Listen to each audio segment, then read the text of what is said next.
tonight's the night, and it's going to happen again and again. It has to happen. That's right. Whispering into a pair of rubber ears. Certainly not the least socially acceptable of my hobbies, but perhaps the strangest. Anyway, Miami is a great town. I love the Cuban food. Pork sandwiches. My favorite. But I'm hungry for something different now. Do I see sheets of plastic in your future? Harry and Doris Morgan did a wonderful job raising me, but they're both dead now. I didn't kill them, honest. The only real question I have is why in a building full of cops, all supposedly with a keen insight to the human soul, is Dokes the only one who gets the creeps from me? People fake a lot of human interactions, but I feel like I fake them all, and I fake them very well. That's my burden, I guess. Needless to say, I have some unusual habits. Yet, all these socially acceptable people can't wait to pick up hammers and smash their food to bits. Normal people are so hostile. No blood. No sticky, hot, messy, awful blood. No blood at all. Why hadn't I thought of that? No blood. What a beautiful idea. I suppose I should be upset, even feel violated. But I'm not. No. In fact, I think this is a friendly message. Like, hey, wanna play? And yes, I want to play. I really, really do. The problem with eating and driving, which I love to do, is not being able to have my hands on the wheel at the 10 and 2 position. It's a matter of public safety. Dogs don't like me because of what I sometimes do to their masters. Blood. Sometimes it sets my teeth on edge. Other times it helps me control the chaos. Harry was a great cop here in Miami. He taught me how to think like one. He taught me how to cover my tracks. I'm a very neat monster. There's something strange and disarming about looking at a homicide scene in the daylight of Miami. It makes the most grotesque killings look staged, like you're in a new and daring section of Disney World, Dahmerland. With the solve rate for murders at about 20%, Miami is a great place for me. A great place to hone my craft. Viva Miami. I always prided myself on being an outsider, but now I feel the need to connect with someone. I chose Rita because she is, in her own way, as damaged as me. I can kill a man, dismember his body, and be home in time for Letterman. But knowing what to say when my girlfriend's feeling insecure, I'm totally lost. The worst thing about finally putting together a puzzle is finding there are missing pieces. I dream I'm floating on the surface of my own life, watching it unfold, observing it. I'm the outsider looking in. There are no secrets in life, just hidden truths that lie beneath the surface. Preparation is vital. No detail can be overlooked, and the ritual is intoxicating. Duct tape, rubber sheets, necessary tools for play. My sister puts up a front so the world won't see how vulnerable she is. Me, I put up a front so the world won't see how vulnerable I'm not. I don't care who these fingertips belong to, only what my new friend out there is trying to say. Most people have a hard time dealing with death, but I'm not most people. It's the grief that makes me uncomfortable. Not because I'm a killer, really. I just don't understand all that emotion, which makes it tough to fake. In those cases, shades come in handy. Everyone hides who they are at least some of the time. Sometimes you bury that part of yourself so deeply you have to be reminded it's even there at all. And sometimes you just want to forget who you are altogether. I'm not the monster he wants me to be, so I'm neither man nor beast. I'm something new entirely, with my own set of rules. I'm Dexter. Boo. I love Halloween. The one time of year when everyone wears a mask, not just me. People think it's fun to pretend you're a monster. Me, I spend my life pretending I'm not. Brother, friend, boyfriend, all part of my costume collection.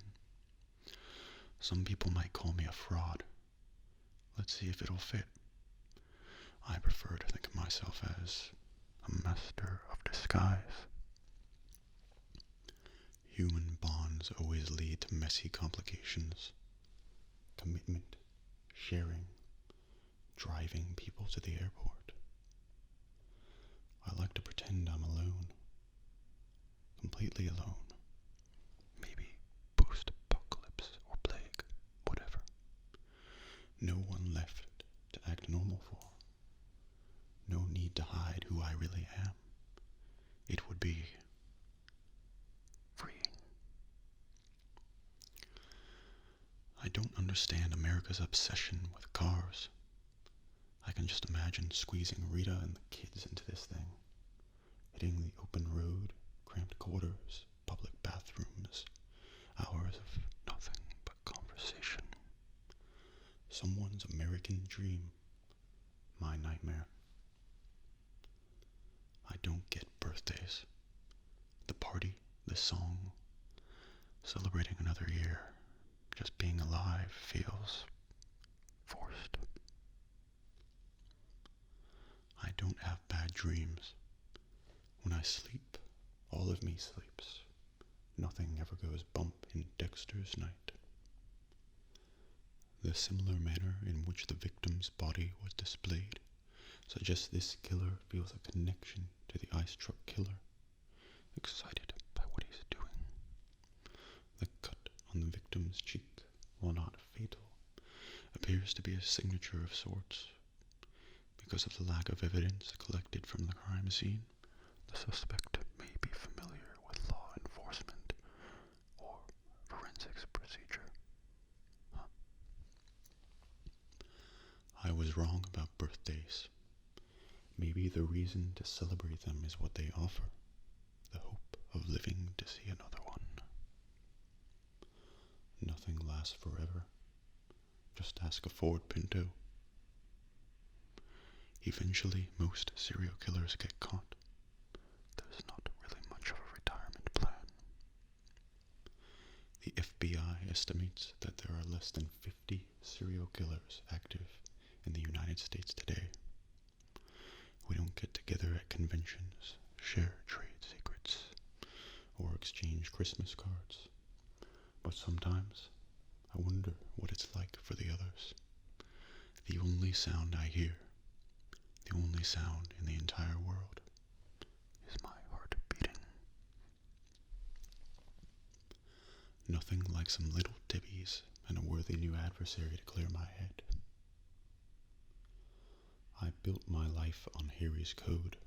I lived by it. But Harry lied. Why would he do that? What else don't I know? My concrete foundation is turning to shifting sand. Maybe Rudy was right. You never can truly know anyone. Blood never lies. I've never had much use for the concept of hell. But if hell exists, I'm in it, the same images running through my head over and over. I was there. I saw my mother's death, a buried memory, forgotten all these years. They climbed inside me that day, and it's been with me ever since. My dark passenger. My devil danced with his demon, and the fiddler's tune is far from over. Tonight's the night, and it's going to happen again and again. Has to happen. It's not what I want, but what I want doesn't matter. This is the only way I know how to survive. I'm coiled and ready to strike, although a spare will do. I'm on edge. 38 days, 16 hours, and 12 minutes have passed since I killed my brother.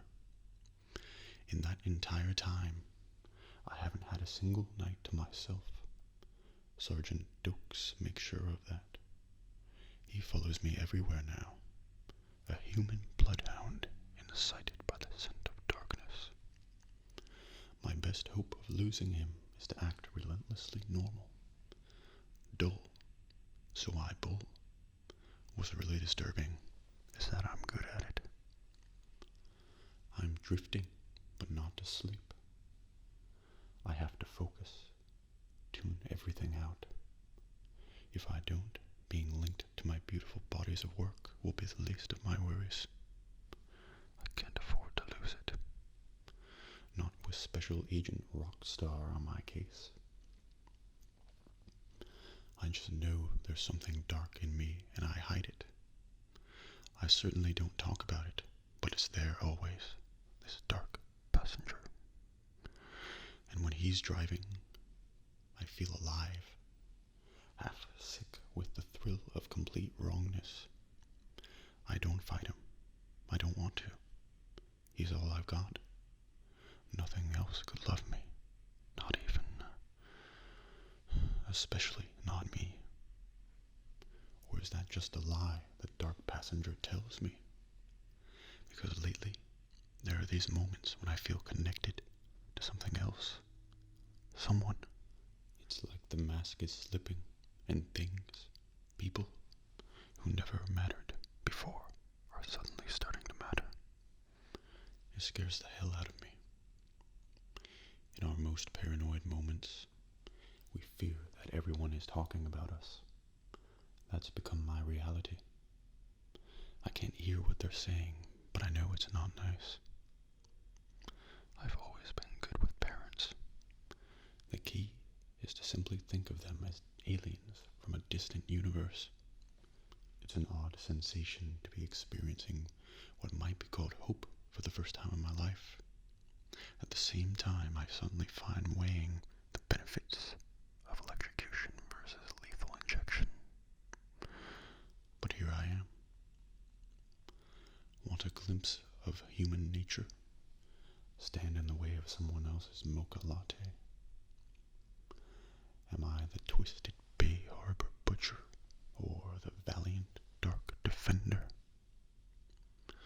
I never really got the whole superhero thing, but lately it does seem we have a lot in common.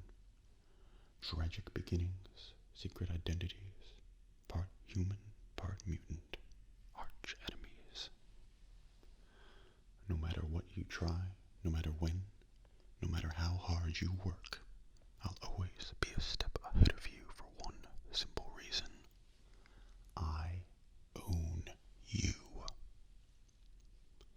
It's strange to have a creation out there, a deeply mutated version of yourself, running loose and screwing everything up. I wonder if this is how parents feel. Was it spontaneous combustion? Divine intervention? If you believe that God makes miracles, you have to wonder if Satan has a few up his sleeve. Am I evil? Am I good? I'm done asking those questions. I don't have the answers. Does anyone? Most normal people enjoy a sacred pact with society, live a good life, and society will take care of you. But if society drops the ball, then someone else has to come pick up the slack. That's where I come in. We're supposed to see hope in children, but right now, all I see are little bundles of uncertainty and germs. In the land of the predators, the lion never fears the jackal. How many times have I walked down this sidewalk, sun in my face, cool ocean breeze on my skin, taking a dip in the pool to relax, appreciating the wisdom of those 3 little words, no children allowed. Did you ever drop a quart of milk and watch it spill out all over the floor? There's 6 quarts of blood in the human body. This isn't going to be pretty. My dark passenger is like a trapped coal miner, always tapping, always letting me know it's still in there, still alive. Everyone needs a vacation. In my case, it's time off for bad behavior.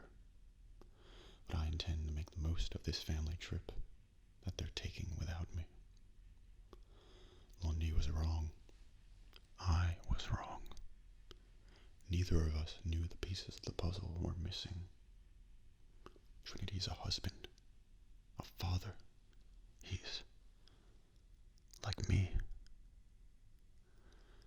This is what makes a home. The noise of happy children, the warmth of a full house, and the chill of an angry wife. Man has always been drawn to the sea, but it's an unnatural setting for us, a place of great danger. Tides, currents, waves, wind, each presenting their own hazards, none of which can be ignored. The slightest lapse of judgment can be a mistake you might never recover from. But a good sailor doesn't fight against these elements. A good sailor works with them, using them to his advantage, while others less fortunate might be forever cast adrift, often in several pieces. He always comes home safely.